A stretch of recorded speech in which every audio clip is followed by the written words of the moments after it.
Mēs šad tad īpaši izstādēs vēl aizvien dzirdam no pāris cilvēkiem, elektriskās zobu virsmas paredzēts tikai sliņķiem, es ar parasto zobu birstu māku iztīrīt ļoti, ļoti labi. Un vai parasto zobu birstu var, teicam, notīrīt zobus? Jā, protams, var, bet lielākā daļa cilvēku to nedara pareizi. Lielākā daļa cilvēku netīra zobus pilnas 2 minūtes, un vēl ļoti liela daļa īpaši vīrieši izmanto pārāk lielu spiedienu, viņa noberž zobu emali.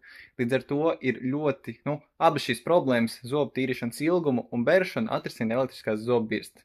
Jo jau šobrīd praktiski pilnīgi visām elektriskajām zobu birstēm iekšā ir timers, pēc tam šis timers ir sadalīts pa 30 sekundēm. Ik pēc 30 sekundēm viņi nedaudz savādāk novibrē, un tādā veidā mēs vienmērīgi iztīram visas puses tā, lai būtu smuki un forši.